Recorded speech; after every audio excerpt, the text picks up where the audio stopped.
What we will be doing for today's lesson is calculating probability from sample space diagrams. The equipment needed for today's lesson is a pen, a paper, a pencil and a ruler, and the keywords are sample space. Sample space diagram is a way of all of the possible outcomes when two events occur.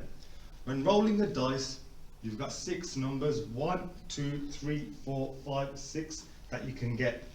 And if you flip a coin, you can have 2 outcomes, heads or tails. So now, I want to see how I can draw a sample space diagram when I roll a dice and flip in a coin and see what the outcomes are. Okay, so this is what you get when you roll a dice and when you flip a coin.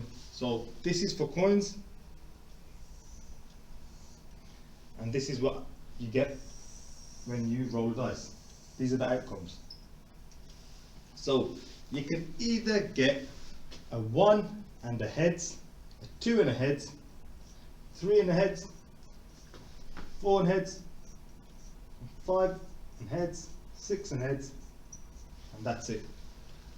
Or you can get 1 and tails, 2 and tails, 3 and tails, 4 and tails, 5 and tails, 6 and tails.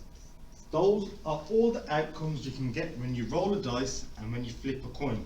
And this is called a sample space diagram. Okay, so the question says a game is played with the first spinner. The player spins the spinner twice. The score is the difference between the 2 numbers. Part A, complete the sample space diagram. So now, this was the key word in this question. The score is the difference between the 2 numbers. Okay, and it's also giving you a clue in the sample space diagram that you're going to have to subtract the 2 numbers that you get. So if I get a 3 and a 3, the difference between 3 and 3 is 0, so I subtract them. 4 and 3 is 1, 5 and 3 is 2, 6 and 3, 3, 4 and 3, 1, 4 and 4, 0, 5 and 4, 1, 6 and 4, 2, 3 and 5, 2, 4 and 5, 1, 5 and 5, 0, 6 and 5, 1, 3 and 6, 3, 6 and 4, 2, 6 and 5, 1, 6 and 6, 0. So now I've completed the sample space diagram. All I was doing is subtracting the 2 scores I get, because the question said the score is the difference between the 2 numbers, and the difference means you have to subtract them. Okay, first part is complete, so I can tick that part. I've completed the sample space diagram. Now the next question is, what is the probability of scoring 0? So what you need to remember is probability is desired outcomes over the total outcomes. So how many zeros have we got? We've got 1, 2, 3 and 4. So we've got 4 zeros. And what's my total outcomes that I could have got?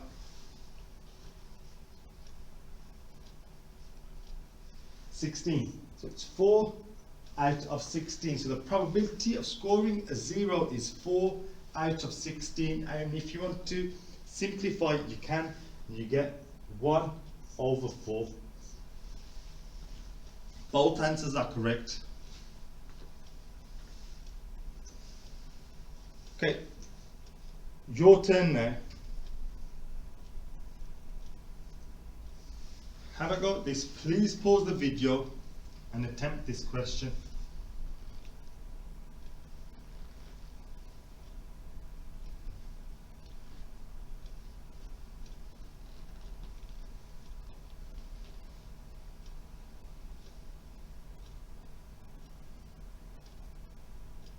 Okay, question part A, it says an ordinary dice is rolled and a fair coin is spun. Copy and complete the following sample space diagram to show all the possible outcomes. We did something like this in the previous questions, so it should be easy for you. So first thing you need to do is complete the sample space diagram. Once you've completed it, you've got a couple of questions at the bottom that say work out the probability of getting a 1 on the dice and the head on a coin, a number greater than 3 on the dice, and a number less than 3 on the dice and a tail. So that's what you should have got if you completed the sample space diagram. So for part A, this is what you should have got. So the outcomes you can get are 1 head, 2 and heads, 3 and heads, 4 and heads, 5 and heads, and 6 and heads. And then the same with tails, 1 and tails, 2 and tails, 3 and tails, 4 and tails, 5 and tails, and 6 and tails. Okay, the first question said work at, or part B, it said work at the probability of getting a 1 on the dice and a head on the coin.